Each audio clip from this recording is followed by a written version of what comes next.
कोई बंधन नहीं दिया उन्होंने। मांस खाते हो, मछली खाते हो, झूठ बोलते हो, सच बोलते हो, इंसान हो, पापी हो, राजा हो, भिखारी हो, कुछ नहीं दिया, कुछ नहीं कहा, कह भी नहीं सकते हो, क्योंकि जो महादेव की बात चल रही है, महादेव के पास कोई बंधन चलेगा कैसे? छोटे मोटे व्यक्ति की बात होती, आदमी की बात होती, छेड़छाड़ मत करिए भैया। आदमी की बात होती, व्यक्ति गुरु होते, सदगुरु कोई होते, कबीर की बात होती, रहीम की बात होती, राम की बात होती, उपमन्यु की बात होती।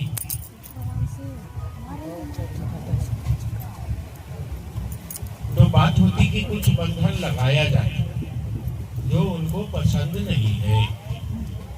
जो भी सदगुरु हुए हैं संसार में, तो उनके पास एक शिष्य होने के लिए बंधन होता है। ज्ञान तो वो भी अपने दया से ही उतारते हैं शिष्य में, परंतु एक बंधन होता है। वो बंधन क्या है? जो उनको पसंद नहीं है। जैसे आपने सुना है, शिव शिष्य हुए मच्छिंद्र नाथ। मच्छिंद्र नाथ को बहुत अच्छे शिव के शिष्य हुए। मच्छिंद्र नाथ को पसंद है कि जो सुरा और सुंदरी लेके आएगा वही मेरा चेला बनेगा। उन्होंने ऐसा कहा। जो लोग गए, शिष्य बनना है तो ले जाना, ये बंधन है। मच्छिंद्र नाथ के चेला हुए गोरखनाथ। गोरक्षनाथ के पितामह गुरु हुए महादेव। गोरक्षनाथ ने कहा, जो सुरा सुंदरी छोड़ के आएगा वही मेरा चेला बनेगा।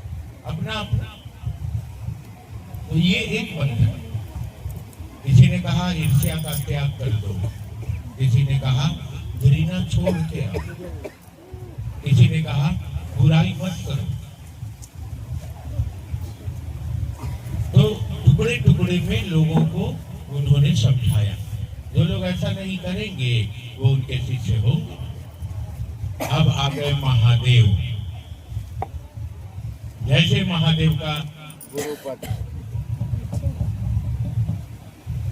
जैसे महादेव का गुरुपद जगत में पुनर्स्थापित हुआ, वरिष्ठ गुरु भ्राता साहब श्री हरिद्रानंद जी के द्वारा।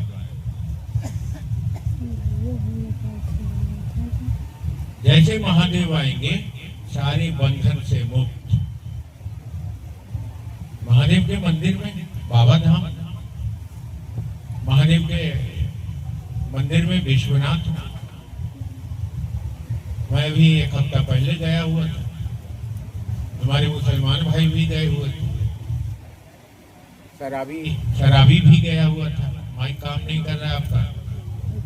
शराबी भी गया हुआ था, झूठ बोलने वाला भी गया हुआ था, व्यापार करने वाला भी गया हुआ था, भीख मांगने वाला भी गया हुआ था, चोरी करने वाला भी गया हुआ था, और साधु भी गए हुए थे। महादेव है ना, वो बंधन लगाए तो किस पर लगाए? हर जीव तो शिव का अंश है, हर कंकड़ तो शंकर ही। अब वो लगाए तो किस पर लगाए? तो यह स्थिति जब पैदा हुई तब संपूर्ण सृष्टि के कल्याण का सूत्र आ गया। इसे शिव सूत्र भी कहा जाता है।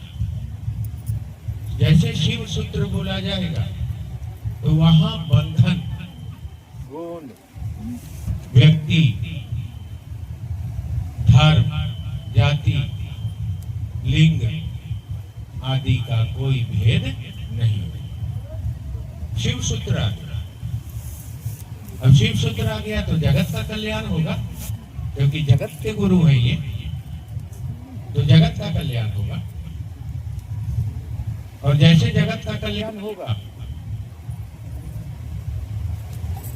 उसमें बहुत लोग ऐसे होंगे जो पूर्व काल से शिव को अपना बनाना तो चाह रहे थे, लेकिन रास्ता नहीं मिल रहा था, शरीर में आ रहे थे। कोई रास्ता मिलेगा तब ना कोई चलेगा, कोई क्या करेगा? जो रास्ता है उसी से चलना पड़ेगा ना। क्या हुआ, उसको लगा ले।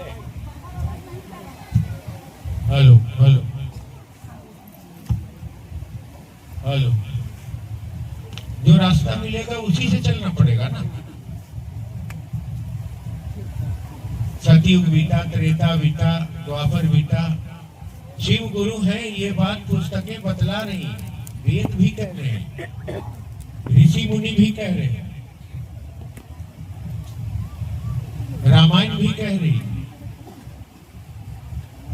लेकिन वह शिव मेरा गुरु कैसे होगा, ये किसी ने कहा ही नहीं, तो रास्ता मिला ही नहीं। तो आत्मा शरीर में आती रही और वापस जाती रही। वह जब रास्ता नहीं मिला तो जगत में इधर उधर जात धर्म अमीर गरीब आदि में रहकर धरती को छोड़ती रही, वापस जाती रही। हमेशा याद रखिएगा, शरीर मरता है, आत्मा नहीं मरती है, मन नहीं मरता है। हम आपका ये शरीर मरेगा, ये जन्म ही हुआ है मरने के लिए। नाम आप इसको जो दे दीजिए, आप इसको इंसान कह दीजिए, आप इसको शूद्र कह दीजिए, क्षत्रिय कह दीजिए, ब्राह्मण कह दीजिए, वैश्य कह दीजिए, ये आपके हाथ में है।